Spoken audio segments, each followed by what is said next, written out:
ओम श्री शिवाय नमस्तुभ्यम। ओम श्री शिवाय नमस्तुभ्यम। गौतम ऋषि माता अहल्या देवी ने तप किया। तप करके वरुण देव को शरण किया। वरुण देव को शरण करते वरुण देव प्रसन्न होकर के वरुण देव दर्शन दिया। फिर कहा कि गौतम ऋषि अहल्या जी, फिर गौतम ऋषि माता अहल्या देवी ने कहा कि गौतम ऋषि वरुण देव प्रकट हुआ। फिर गौतम ऋषि माता अहल्या देवी ने कहा, आपको दर्शन पाकर मैं धन्य हो गया। फिर वरुण देव कहा, मैं आपकी कामना पूर्ति के लिए ही प्रकट हुआ है, कहिए ऋषिवर। वरुण देव ने कहा, कहिए मुनिवर, क्या इच्छा है। गौतम ऋषि ने कहा, वरुण देव, मैंने स्वेच्छा से नहीं आपको शरण किया। 12 वर्ष से जल ना होने का कारण सभी जल सूख गए हैं। पशु पक्षी पेड़ पौधे सब सूख गए हैं। वृद्ध जवान सब मृत्यु के मोक्ष में है। आपसे प्रार्थना है वरुण देव कि आप इंद्रदेव के वर्षा होने के लिए प्रार्थना करें, हमें अखंड जल स्रोत प्रदान करें। वरुण देव ने कहा, तथास्तु, आओ मेरे साथ। फिर वरुण देव ने मेरे परमात्मा महादेव परमेश्वर माता परमेश्वरी को शरण किया। ओम नमः शिवाय एक बार शरण करके कुंड बनवाया।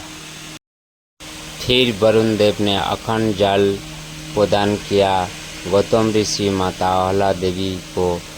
माता अहल्या देवी गौतम ऋषि खुशी खुशी में फिर एक बार वरुण देव को कोटि कोटि प्रणाम किया।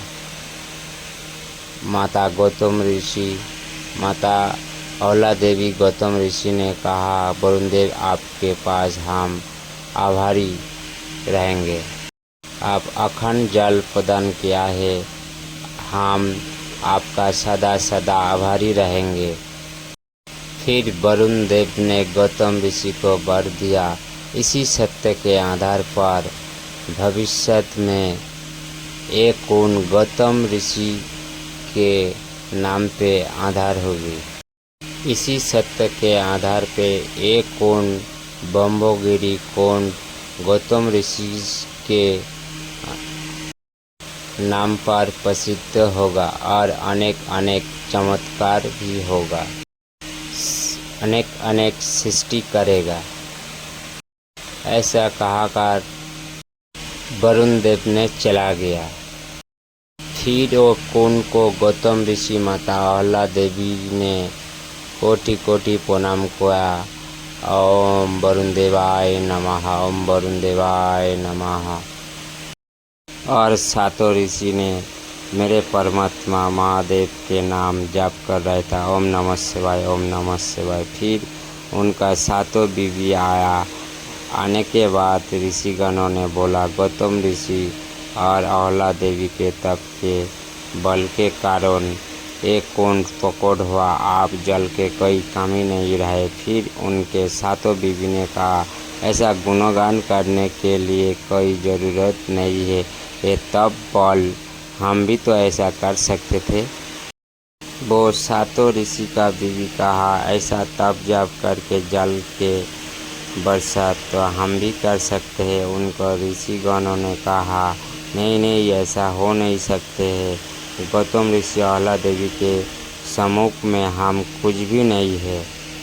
फिर वो ऋषिगणों का बीवी ऐसा कहकर चल गया, गौतम ऋषि का महिमा को गुणगान करते रह जाओगी तो वैसे के वैसे ही रह जाओगी।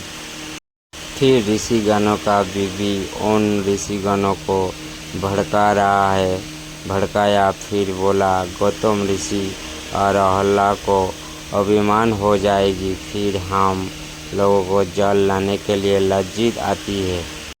ऋषिगणों ने बोला, नहीं, ऐसा कभी हो ही नहीं सकता है। गौतम ऋषि अहल्या देवी किसी का बुराई नहीं कर सकते हैं कभी। फिर उनका बीवी बोला, नहीं, उन दोनों की सदा ही अभिमान रहेगी। तपोबलों से जल कुंड प्राप्त किया उन्होंने और हम सभी को लज्जित रह जाएगी। फिर ऋषिगणों का बीवी कहा, हमारा पति ऐसा है ही नहीं, तब का बल दिखा नहीं सकते, फिर हमारा जन्म लेना। फिर ऋषिगणों का बीवी कहा, गौतम ऋषि के पास और अल्लाह के पास जाना ही होगा, वहाँ तो जल लाना ही है, सदा के लिए लज्जित होना पड़ेगा, उनका अभिमान रहेगी। फिर ऋषिगणों के बीवी ने कहा, ऋषि पत्नी होने से हम जन्म ही नहीं लेते या पशु पक्षी बन जाता, ऐसा ठीक होती थी। फिर ऋषिगणों ने कहा, आप चाहती है क्या? फिर खुशियों से गौतम ऋषि और अहल्या देवी ने बनवासी के जल भर रहे थे। उसी टाइम सातों ऋषि को बीवी आकर के बनवासी महिला को भी भड़काया। फिर वो सातों ऋषि गणों को बीवी कहा, गौतम ऋषि और अहल्या देवी के घमंड हो गई, ये जल कुंड के स्वामी है, इसलिए बनवासी को प्रथम अवसर देना चाहिए, हम ऋषिगणों को बीवी नहीं है।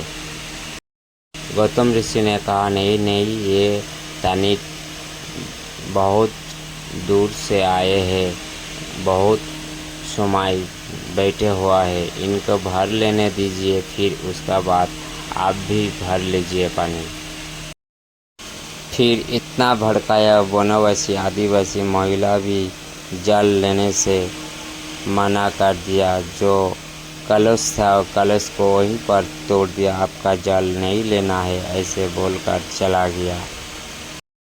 फिर वो सातों ऋषि का बीवी बोला, हमको जल लेना ही नहीं है, इस अपमान का प्रतिशोध लेना ही है, बोल के चला गया और वो सातों ऋषि को भी जाकर के भड़काया।